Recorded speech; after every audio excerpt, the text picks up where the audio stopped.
Doctor ortho Ayurvedic oil and capsule. अब दर्द भी घुटने टेकेगा। उत्तराखंड में मानव वन्य जीव संघर्ष को लेकर सीएम धामी ने वन विभाग की समीक्षा बैठक की। बैठक में सीएम धामी ने दिए कई निर्देश। वन्य जीव प्रभावित क्षेत्रों में स्कूली बच्चों को मिलेगी एस्कॉर्ट की सुविधा। सीएम धामी ने पौड़ी के डीएफओ को हटाने के दिए निर्देश। बढ़ते वन्यजीव हमलों पर सीएम धामी के एक्शन पर कांग्रेस का रिएक्शन।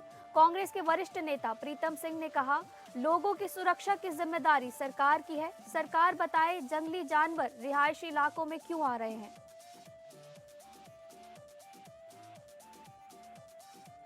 उत्तराखंड में पहाड़ों पर बनाई जाएगी टाउनशिप। कैबिनेट बैठक में टाउन प्लानिंग स्कीम को मिली मंजूरी। प्रदेश बीजेपी प्रवक्ता मथुरा दत्त जोशी ने सरकार के फैसले की सराहना की। कहा, अर्बनाइजेशन बढ़ेगा, पहाड़ों का होगा विकास।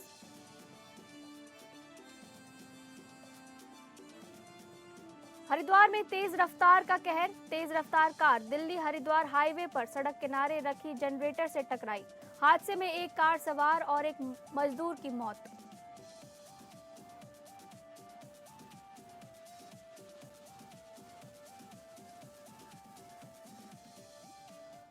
नमस्कार, स्वागत है आपका एपीएन न्यूज में। आपके साथ मैं हूं सदफ फातिमा और आप देख रहे हैं उत्तराखंड न्यूज। बुलेटिन की शुरुआत करेंगे जहां पर उत्तराखंड के मुख्यमंत्री पुष्कर सिंह धामी ने सचिवालय में वन विभाग की समीक्षा बैठक के दौरान अधिकारियों को निर्देश दिए हैं कि मानव वन्यजीव संघर्ष को खत्म करने के लिए वन विभाग के साथ ही शासन प्रशासन के स्तर पर भी प्रभावी प्रयास किए जाए।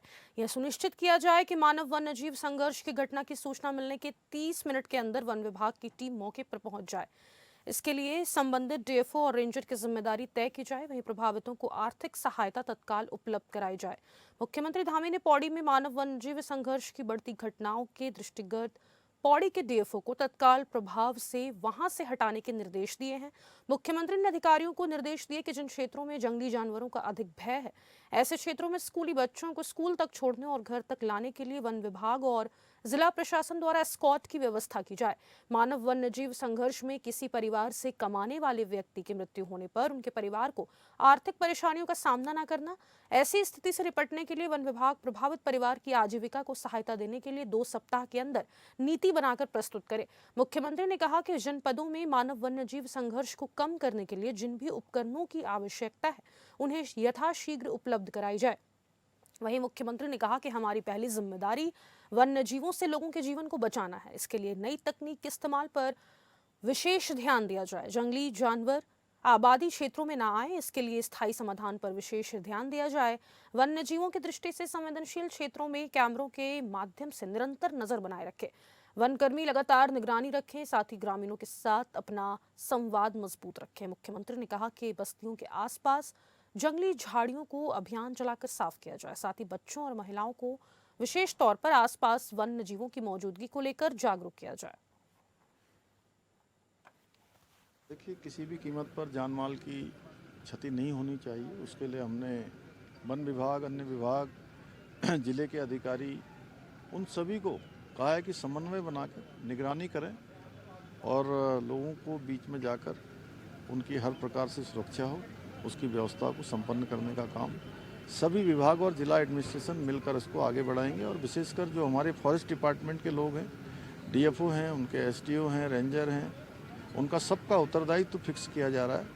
पहले से जो है इस प्रकार निर्देश हो गए हैं और जो भी हमलों में घायल हो रहे हैं या घायल हुए हैं, उन सभी का जो समुचित इलाज है, पूरा इलाज है, वो सरकार की तरफ से कराया जाएगा। उसका पहले से ही हमने प्रावधान कर दिया है। और मानव वन्यजीव संघर्ष के लगातार बढ़ती घटनाओं के बीच सरकार ने डीएफओ पौड़ी को पद से हटाने का काम किया है। वहीं कांग्रेस के वरिष्ठ नेता प्रीतम सिंह ने सरकार पर निशाना साधते हुए कहा कि जिम्मेदारी सरकार की है कि आखिर जानवर ग्रामीण इलाकों की तरफ क्यों आ रहे हैं। जानवरों की दहशत से बच्चे स्कूल नहीं जा पा रहे हैं, तो कई इलाकों में शाम को अकेले जाने में लोगों को डर लगने लगा है, जिसका जवाब सरकार को देना होगा। फिर तो जंगली जानवर जो है सीधे सीधे जो है ग्रामीण क्षेत्रों में आएंगे और क्षति पहुंचाने का काम करेंगे। तो जो वन्य जीवों के लिए हम कह रहे हैं कि उसको भोजन जो है जंगल में नहीं मिल पा रहा है, इसलिए वो पलायन करके गांव की ओर आ रहा है, तो ये व्यवस्था तो सरकार को करनी चाहिए, देखना चाहिए कि क्यों जो है जंगली जानवर लगातार जो है ग्रामीण क्षेत्रों में आ रहे हैं। आज हालात ये है, स्थिति ये है कि बच्चे स्कूल नहीं जा पा रहे, शाम के टाइम कोई अकेला आवागमन नहीं कर सकता है और आप देख रहे हैं कि रोज जो है बाघ जो है लोगों पर हमला करने का काम। तो इससे निपटने के लिए सरकार को कार्य योजना बनानी चाहिए और तदनुसार काम करना चाहिए। जो बात उत्तराखंड में मानव वन्यजीव संघर्ष तेजी से बढ़ रहा है। खासकर तेंदुए और भालू के हमले से लोगों की जान माल का खतरा है। वहीं आए दिन प्रदेश के पहाड़ी इलाके में गुलदार और भालू के हमले की घटना सामने आती है, जिसको लेकर वन मंत्री सुबोध उनियाल ने कहा कि ग्लोबल वार्मिंग और इस साल अत्यधिक बारिश होने के कारण जानवरों के स्वभाव में बदलाव और उग्रता देखने को मिल रही है, जिस कारण से लोगों को परेशानियों का सामना करना पड़ रहा है। जहां पहाड़ों पर स्कूल जाने वाले बच्चों को जंगली जानवरों से बचाने के लिए उन्हें एस्कॉर्ट देने जैसे कदम उठाए जा रहे हैं। वहीं सरकार ने मुआवजे की राशि और वन विभाग को निगरानी बढ़ाने के निर्देश दिए हैं ताकि इस गंभीर समस्या से निपटा जा सके। जो हम जल्दी से जल्दी जो हमने कहा था कि हम सोलर लाइट और ब्रश कटर गाँव को उपलब्ध करा रहे हैं, उसको देने की बात हुई। जिस तरह से गाँवों में लोगों के अंदर जो बच्चे स्कूल नहीं जा पा रहे हैं, उन बच्चों को सकुशल स्कूल पहुंचाने के लिए क्या मैकेनिज्म बनाया जाए ताकि बच्चे को स्कूल की टाइमिंग बदली गई है, जो 7 के टाइम से 9 बजे किया गया 9 से 3 का, क्योंकि सामान्यतः घटनाएं या तो सुबह होती है या शाम को। इसके अलावा मुआवजा समय में हो जाए, मुआवजा देने में कतई। हाल ही में मुख्यमंत्री पुष्कर सिंह धामी की अध्यक्षता में उत्तराखंड की कैबिनेट बैठक हुई, जिसमें कई महत्वपूर्ण निर्णय लिए गए। इसी बैठक में राज्य में स्पेशल टाउनशिप विकसित कर नियोजित विकास के लिए उत्तराखंड टाउन प्लानिंग स्कीम में संशोधन को मंजूरी मिली, यानी कि शहरी योजनाओं और नए नियोजित शहर टाउनशिप विकसित करने के लिए कैबिनेट ने मंजूरी दे दी है। वहीं प्रदेश बीजेपी प्रवक्ता मथुरा दत्त जोशी ने इस फैसले को स्वागत योग्य बताया और कहा कि जगह जगह अर्बनाइजेशन हो रहा है, गांव शहर में बदल रहे हैं, जगह जगह नगर पंचायत और नगर पालिका बनाया गया है। सरकार के इस निर्णय से पहाड़ों पर विकास होगा, जिससे पलायन को रोकने में मदद मिलेगी। आगे उन्होंने कहा कि विकसित गांव को यदि टाउनशिप में परिवर्तित किया जाएगा तो उसमें सीवर, बिजली, सड़क की सुविधा और सही रूप से हो जाएंगे, जिससे लोगों के जीवन में खुशहाली आएगी। बहुत ही स्वागत योग्य कदम है। जगह जगह पर आपने देखा होगा अर्बनाइजेशन का डेवलपमेंट हो रहा है, शहरीकरण हो रहा है, गांव शहरों में तब्दील हो रहे हैं और वहां पर हमने बहुत सी जगह तो नगर पंचायतों का भी निर्माण किया है, नगर पालिकाओं का निर्माण किया है और सरकार ने निर्णय लिया है क्योंकि नई टाउनशिप आपको बसानी पड़ेगी, आपको जन सुविधाएँ देनी पड़ेंगी। अगर आप जन सुविधाएँ दोगे तो निश्चित रूप से उससे पलायन भी रुकेगा और लोगों की आवाजाही भी बढ़ेगी और ये स्वागत योग्य कदम है और मैं समझता हूँ कि ये निर्णय तो पहले सरकार ने लेना चाहिए था। खैर ठीक समय पर निर्णय लिया है और निश्चित रूप से जो हमारे गांव विकसित गांव हैं उन पर अगर हम शहरीकरण की दिशा में जो शहरों में सुविधाएं होती हैं, सीवर की, पानी की, बिजली की, रोड कनेक्टिविटी की सुविधाएं होती है, अगर उन सुविधाओं को देंगे तो निश्चित रूप से हमें टाउनशिप डेवलप करने में आसानी होगी। देहरादून में नर्सिंग एकता मंच के बैनर तले नर्सिंग बेरोजगारों ने स्वास्थ्य मंत्री धन सिंह रावत के आवास का घेराव किया। लंबे समय से अपनी विभिन्न मांगों को लेकर आंदोलन कर रहे नर्सिंग कर्मियों के तेवर आज एक बार फिर उग्र दिखाई दिए। प्रदर्शन के मद्देनजर मौके पर भारी पुलिस बल की तैनाती की गई है। प्रदर्शन को कांग्रेस के वरिष्ठ नेता हरक सिंह रावत ने भी समर्थन दिया, जिसके बाद धरना स्थल पर राजनीतिक रंग भी देखने को मिला। देहरादून में नर्सिंग बेरोजगारों का धरना जारी है। नर्सिंग एकता मंच की मांग है कि नर्सिंग भर्ती प्रक्रिया वर्षवार आयोजित की जाए, जिससे वरिष्ठता और निष्पक्षता बनी रहे। नर्सिंग बेरोजगारों के धरने में उत्तराखंड के पूर्व मंत्री हरक सिंह रावत शामिल हुए। अनिश्चितकाल धरना चल रहा है और आज 7वां दिन अनिश्चितकाल धरने का है। आज हमारे द्वारा स्वास्थ्य मंत्री आवास कूच किया गया है और हमारी जो प्रमुख मांगे हैं, प्रमुख मांगों में अभी तक सरकार ने एक भी मांग हमारी नहीं मांगी है। उसमें हमारी तरफ सरकार से कोई कम्युनिकेट नहीं किया गया है और बल्कि हमारी आवाज को दबाने के लिए जरूर कदम उठाए हैं। तो हमारी ये मांगे हैं कि सबसे पहले आप जो लिखित परीक्षा पोर्टल है उसे बंद करिए, हमारी 2500 पदों पर IPSS मानक के तहत आप भर्ती करिए, राज्य के मूल निवासी को आप इसमें शामिल में प्राथमिकता दीजिए, साथ ही साथ ओवर एज हो रहे हमारे अभ्यर्थियों को आप इसमें छूट दीजिए। तो कोई बहुत बड़ी मांगे नहीं है और ऐसा नहीं है कि हमारे इतिहास में अभी तक जो कभी एग्जाम हुआ ही नहीं है आप उसको करवाने की सोच रहे हैं। साथ ही मैं ये बताना चाहूंगा कि 2014 के एक बच्चे को आपने पहले सरकारी सेवा में ला दिया, दूसरे बच्चे को आज आपने सड़क पे बिठा दिया है। तो ये सौतेला व्यवहार सरकार का क्यों है? ये दोहरी नीति हमारे लोगों के, स्वास्थ्य समुदाय के लोगों के, जिनको रीढ़ की हड्डी कहा जाता है, उनके साथ क्यों है? अब खबर देहरादून से है, जहां शीतकालीन यात्रा को लेकर दून पुलिस प्रशासन ने अहम फैसला लिया है। दून पुलिस अब धरना प्रदर्शन, जुलूस और नारेबाजी करने वालों के खिलाफ शिकंजा कसती नजर आ रही है। बिना अनुमति के धरना प्रदर्शन, जुलूस, रैली आदि का आयोजन करने वाले आयोजकों पर बीएनएस की धारा 223 के तहत मुकदमा दर्ज किया जाएगा, जेल के अंदर डाला जाएगा। यह फैसला नववर्ष और स्कूल की छुट्टियों को देखते हुए लिया गया है, ताकि आने वाले दिनों में किसी पर्यटक को प्रदेश में परेशानी ना हो। पुलिस यह कार्रवाई आगे भी जारी रखेगी।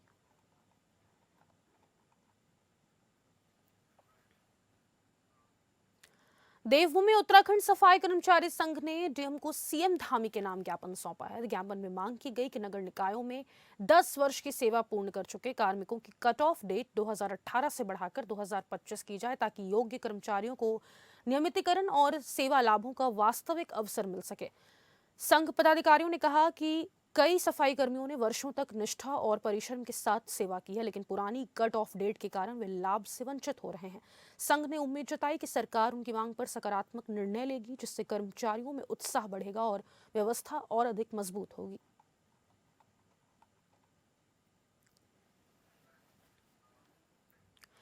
टिहरी जनपद के घनसाली क्षेत्र में स्वास्थ्य सुविधाओं में सुधार की मांग को लेकर चल रहा सर्वदलीय स्वास्थ्य संघर्ष मोर्चा का लंबा आंदोलन 48वें दिन समाप्त हो गया।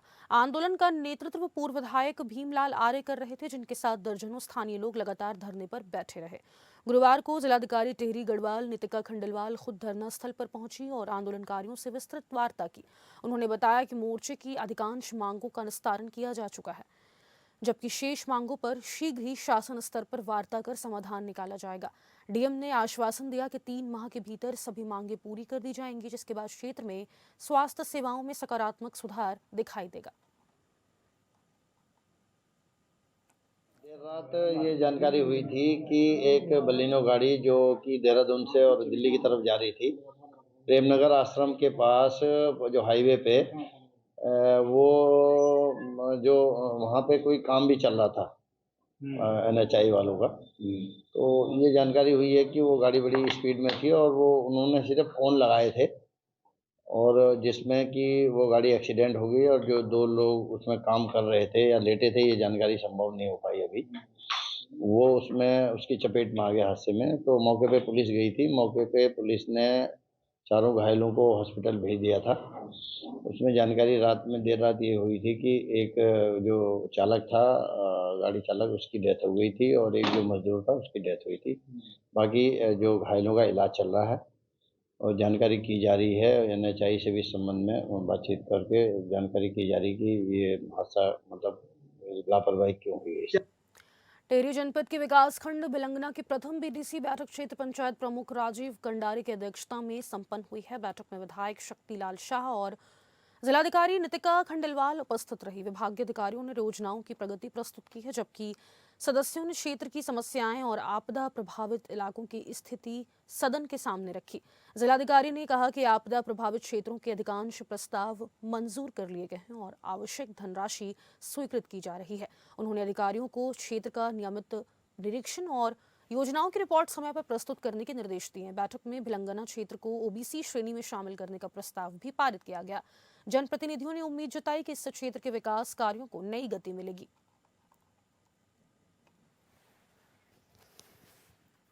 आगे बढ़ेंगे, जहां पर उत्तराखंड में बढ़ती वन्यजीव तस्करी की घटनाओं पर STF को बड़ी कामयाबी मिली है।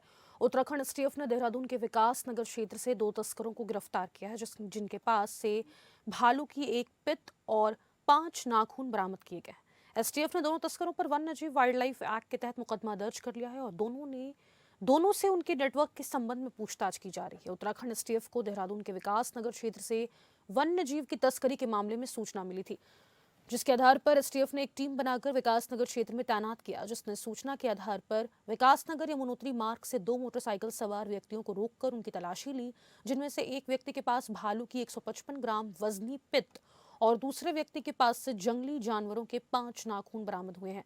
जिसके बाद STF ने दोनों व्यक्ति को गिरफ्तार करके वन्यजीव वाइल्ड लाइफ एक्ट के तहत मुकदमा दर्ज कर लिया है।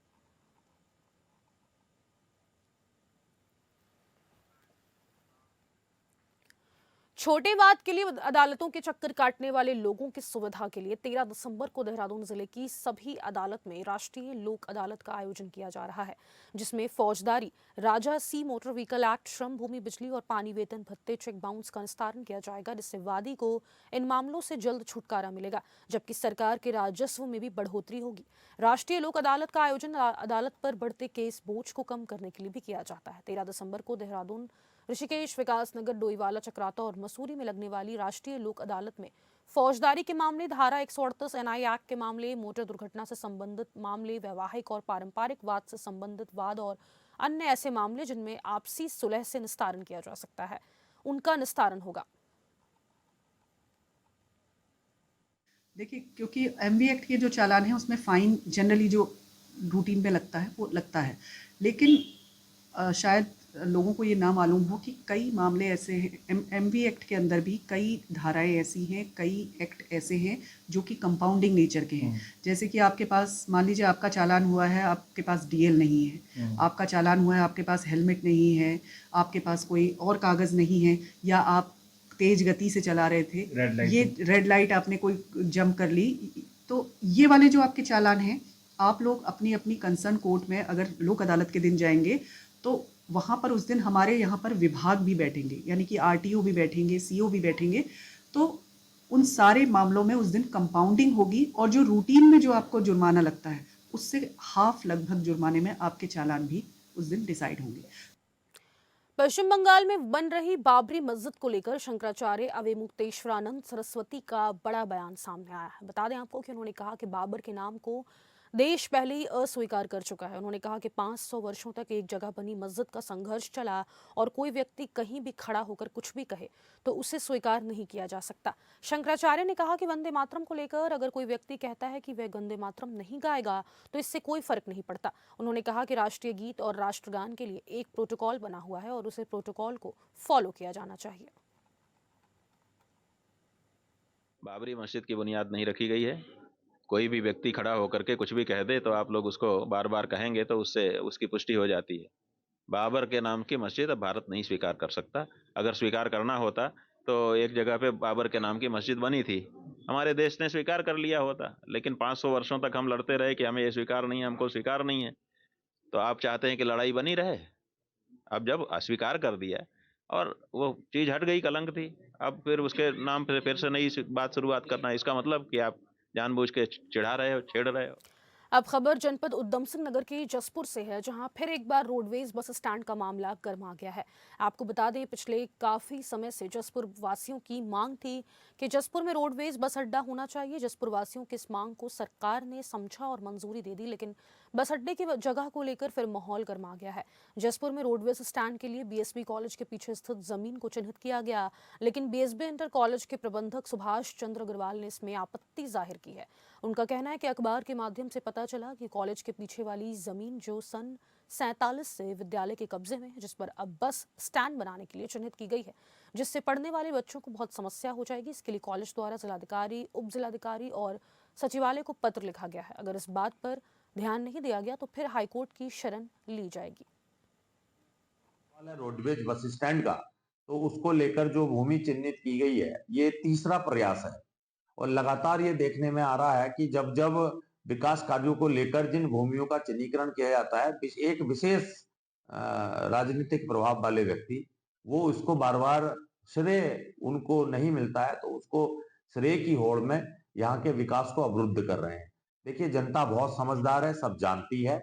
जो भी ऐसे विकास कार्यों में अवरोधक बनेंगे, जनता उनका मुंह तोड़ जवाब देगी। हमने प्रयास किया है, जो भूमि चयनित हुई थी उसको लेकर जिलाधिकारी महोदय ने शासन को अपनी रिपोर्ट भेजी है और इसमें भी कोई अगर व्यवधान उत्पन्न करता है तो शासन स्तर से उन सारी चीजों की पूरी नीचे तक का मूल्यांकन कर, और निश्चित तौर पर मैं कहना चाहूंगा आपके मंच के माध्यम से कि अब जसपुर के विकास को कोई रोक नहीं पाएगा। हरिद्वार में तेज रफ्तार का कहर देखने को मिला है, जहां प्रेमनगर आश्रम के पास नेशनल हाईवे पर हुई दुर्घटना में 2 लोगों की मौत हो गई, जबकि 2 लोग घायल बताए जा रहे हैं। दरअसल दिल्ली हरिद्वार हाईवे पर दिल्ली से आते हुए तेज रफ्तार कार साइड में रखे हुए जनरेटर से जा टकराई, जिसमें कार सवार 2 लोग और जनरेटर के पास सो रहे 2 मजदूर पूरी तरह घायल हो गए। सीओ सिटी हरिद्वार ने बताया कि तेज रफ्तार से आती कार जनरेटर से जा टकराई, जिसमें 4 लोग घायल हो गए, जिन्हें तुरंत अस्पताल भिजवाया गया। उन्होंने बताया कि इस मामले में एक कार सवार और एक मजदूर की मौत हो गई, जबकि बाकी 2 का इलाज हायर सेंटर में चल रहा है। सीओ ने बताया कि फिलहाल पुलिस इस घटना के पीछे के कारणों का पता लगाने में जुटी हुई है।